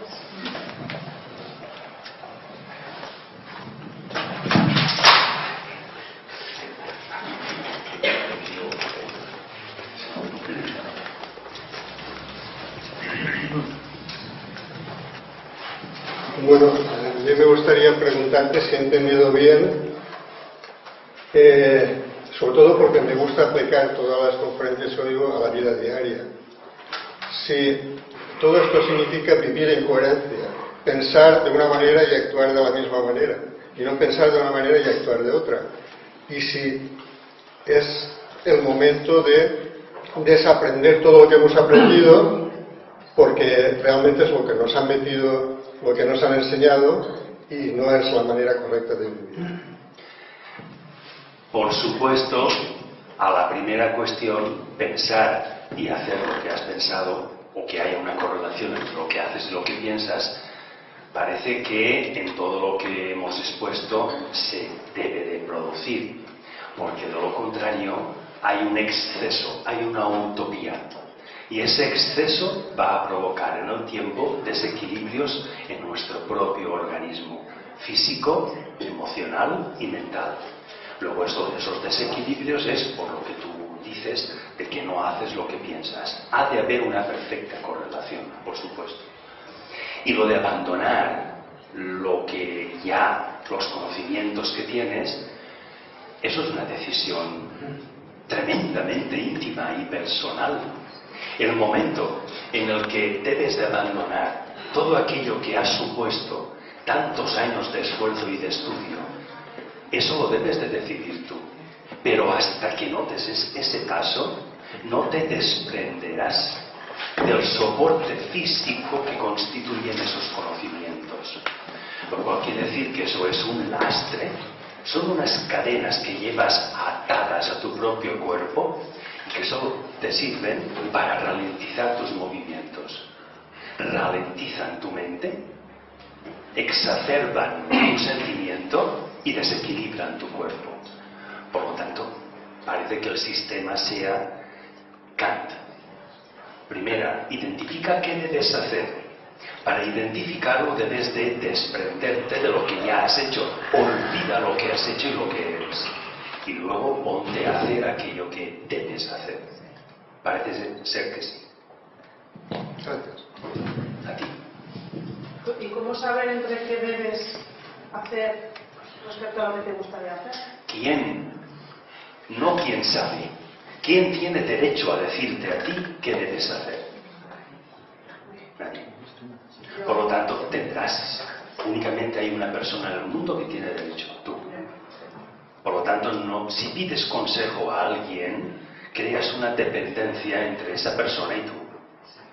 Cada vez que pretendas hacer algo, necesitarás de ese consejo. Y cada vez tú decidirás menos. Lo cual quiere decir que tu capacidad de propuesta es cada vez menor. Y tu capacidad de hacer también. Porque tú estás haciendo la voluntad de otro, no la tuya. Y aquí el Feng Shui tiene mucho que decir. Porque el Feng Shui, en su acepción original, intenta identificar la propia energía del individuo para que sea aplicada al propio individuo. Pero si adoptamos el pensamiento de otro, o por sagrada que sea la palabra de otra persona, la obedecemos sin dilucidar si es así o no, no estamos aprovechando nuestra propia energía, sino la de otro manifestada a través de la palabra o de un pensamiento. Luego entonces la filosofía del Feng Shui no se produce, no es efectiva. Necesitará de terapias alternativas, dígase yogas, masajes, meditaciones, estados en los que intenta adecuar aquello que no está adecuado. Es el propio individuo el que tiene que identificar qué es capaz de hacer y entonces qué es capaz de proponer y casar propuesta con realización. Para eso mejor dejarse llevar más por la parte esta del yo superior, de la. Es que yo tengo el concepto del cerebro derecho, que es la intuición, la creatividad, ¿no? Y el izquierdo, que es más el razonamiento, la razón.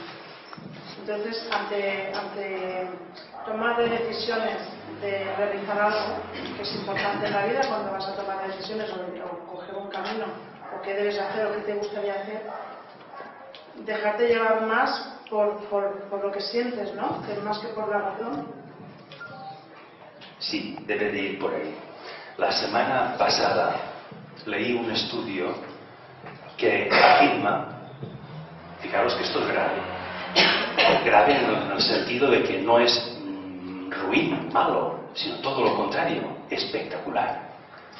Nuestra juventud en general, estos jóvenes que los vemos con como si fueran, sí, con una cresta, y los vemos desaliñados y con una forma de vestir quizá desagradable, pero a su manera, los raperos, etcétera, etcétera. Bien, este estudio afirma que son mucho más inteligentes que nosotros. ¿Por qué? Porque en ese sistema de rebelarse contra lo institucionalizado y contra los dogmatismos y las leyes sociales, están haciendo lo que quieren, lo que piensan, y lo llevan a cabo con su cresta, con sus tatuajes o con sus anillos colgados por cualquier parte del cuerpo. Pero están llevando a cabo sus propias propuestas y están satisfechos con aquello que hacen y con aquello contra lo que van. Y creen que así se manifiesta el movimiento 15M. Todo esto está propiciando una capacidad de hacer algo que se pretende que se haga. Y si yo pertenezco a cualquier movimiento de estos y me manifiesto en contra de lo que creo una injusticia, de alguna manera estoy llevando a cabo y realizando aquello que desearía que se realizara.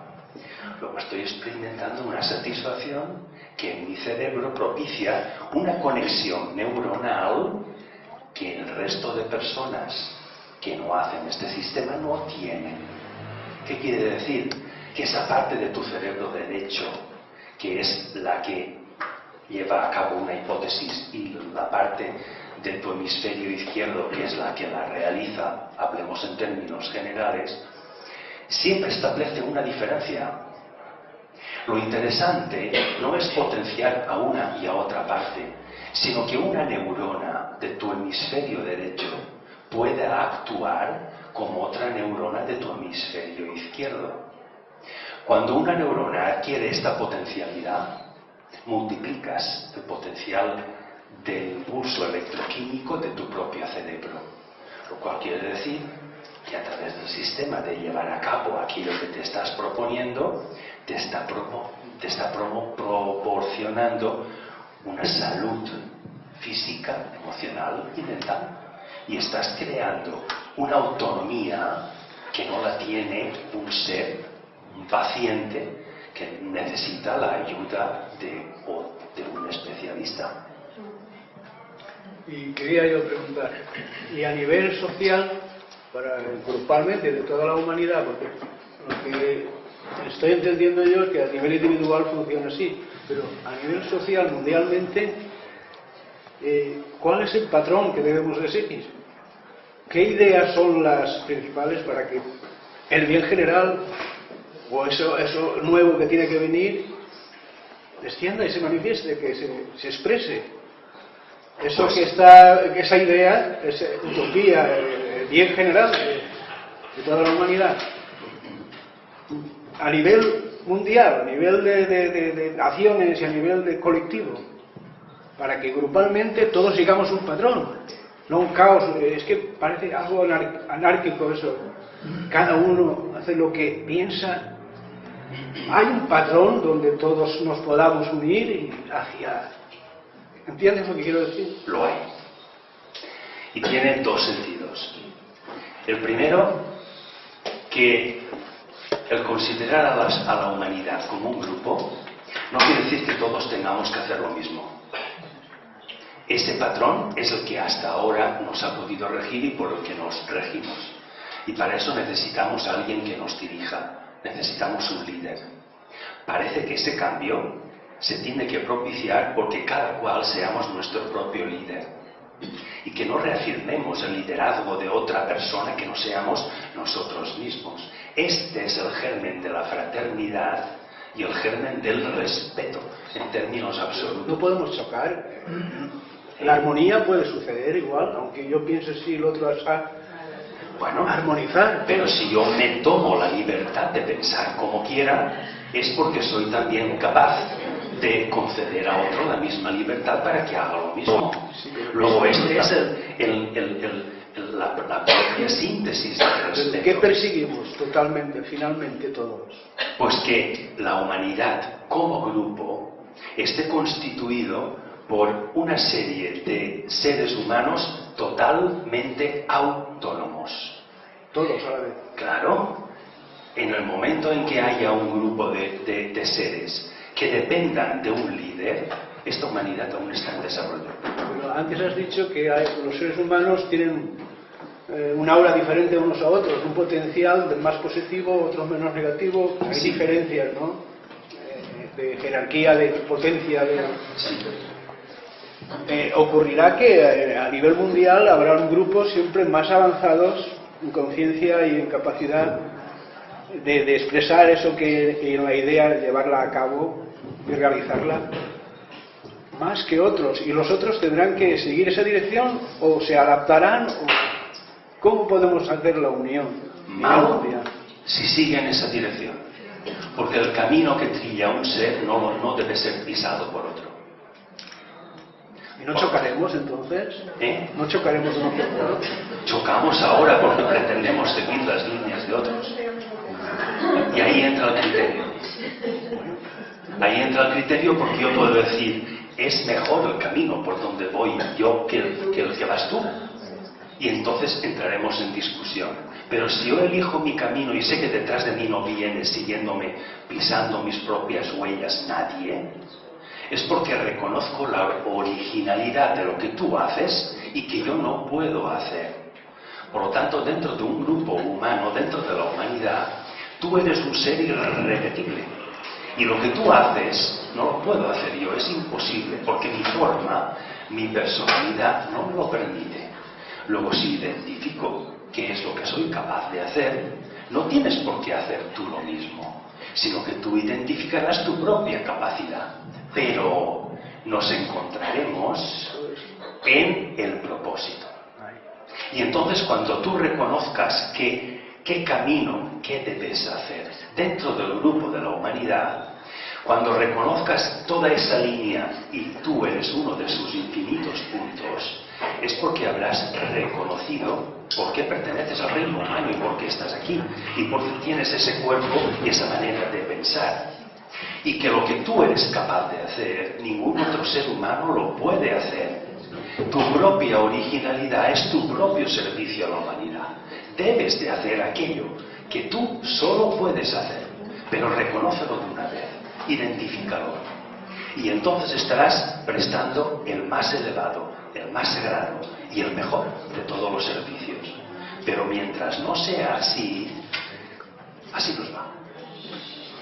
Perdón, Amparo, quería hacer una pregunta. Bueno, muy cortito solamente. Vamos a ver, yo sé que, o yo por lo que he leído, el tema del átomo, digamos que la materia que tiene el átomo se puede disolver y podemos atravesar átomos nosotros. No sé si me explico muy bien así. Eso me lleva a pensar que cuando los átomos de una persona, digamos, yo los puedo atravesar, su conciencia de alguna forma entra ahí. Me explico. Amparo, perdón, el micro de la boca. Es que no sé hablar por el micro. Pero enciéndelo. Yo levanto la voz. Claro, es que si no, no saldrá el sonido. Es para que se registre, por favor. Mira una cosa. Yo no sé si me estás. A ver. Perfectamente. No sé si me estás entendiendo. Perfectamente, explícate.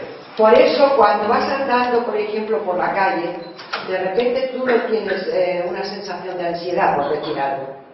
Y das 3 pasos más adelante y tienes ansiedad. Eso significa que la energía de una persona se ha quedado por ahí con los átomos que se han ido perdiendo, como te explicabas antes, y yo los he recogido de alguna forma. Esto es así.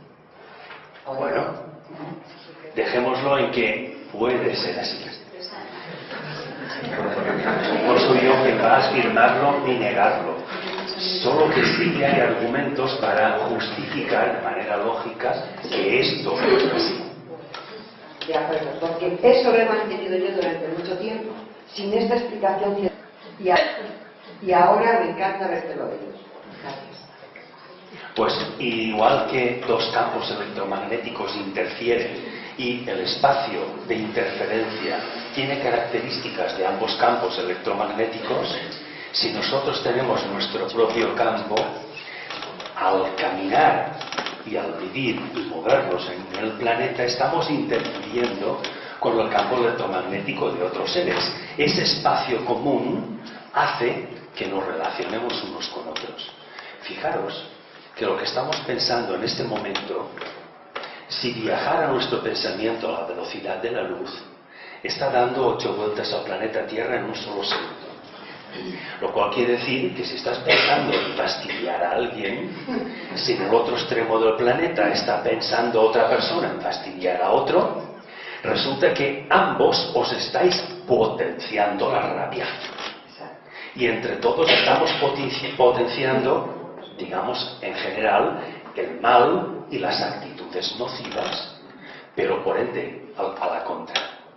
Si tú estás expresando un esfuerzo para no sentir rabia, sino otro sentimiento que aminore todo eso, otra persona que esté haciendo, no importa dónde, el mismo esfuerzo está interfiriendo con tu propio pensamiento y lo está potenciando.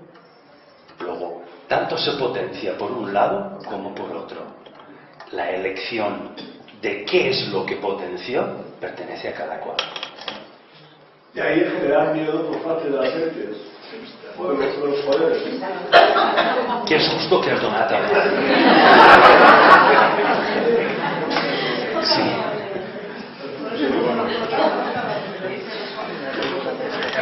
Perdona, ¿cómo estamos de tiempo? Sí, ya. Si acaso la última. La última ya. Y el resto por internet. Sí.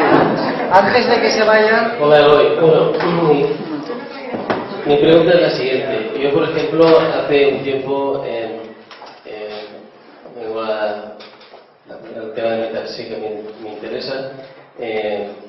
Un abrazo en la exposición que han hecho hoy, maravillosa. Yo, por ejemplo, muchas veces me pregunto, yo que he venido aquí, ¿cuál es mi misión en esta vida? ¿Qué puedo dar de lo mejor de mí para sentirme lleno? Es una de las tres, premisas mías en esta vida. Hace un tiempo que cerré una oficina, he estado abajo, he estado arriba, la vida da muchas vueltas. Y a veces tengo esa inquietud dentro de mí que no sé realmente, no me siento lleno, o sea, me siento vacío, ¿no? Y estoy llenándome pues en las reuniones que vengo en metafísica y demás, y mi vida cotidiana. De ser una persona activa 100% todos los días, si tiene 24 horas al día, pues trabajar 16, a estar ahora de llevar la bandera ahí detrás en la cuarta o quinta fila. Yo creo que cada cosa llega a su momento. Me gustaría que me explicaras un poco sobre esto que te estoy comentando y que me puedes ayudar también a abrir un poco los ojos. ¿Qué es lo que tú ves? ¿Me entiendes lo que quiero decir? ¿En qué faceta? Yo me encuentro en la faceta ahora de más de escuchar, de dejarme llevar, pero creo que también llega un momento de que alguien debe tomar la determinación de hacer algo. De las tres premisas o las 6 premisas que has puesto ahí, ¿puedes comentarme algo de esto? Sí. Parece que por lo que has contado te has pasado 3 pueblos de hacer. Por lo tanto, ahora debes aprender a proponer y debes crear tu propio equilibrio entre lo que eres capaz de hacer, olvidando lo que has hecho, pero realizando propuestas nuevas. Entonces, si has hecho mucho, te has definido como una persona muy activa y que ahora parece que tu actividad se derive hacia otros campos del conocimiento, no de hacer. Una empresa que se ha venido abajo, has hecho muchas cosas, déjalo, apárcalo ya. Y ahora ponte a realizar propuestas nuevas, pero sé capaz de llevarlas a cabo. Y una vez las has realizado, bueno, creo que hoy os he hartado a repetir el sistema de propuestas de realización. Creo que ya no lo hago más. Bueno, pues damos gracias a profesor Guillet por la exposición que ha hecho tan magnífica y muchas gracias.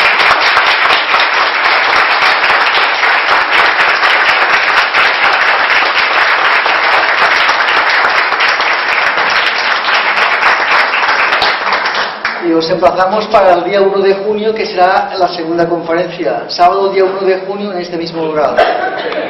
Y también que veáis la página web donde estará filmada esta conferencia, la tenéis grabada en la página web de la asociación. Muchas gracias a todos.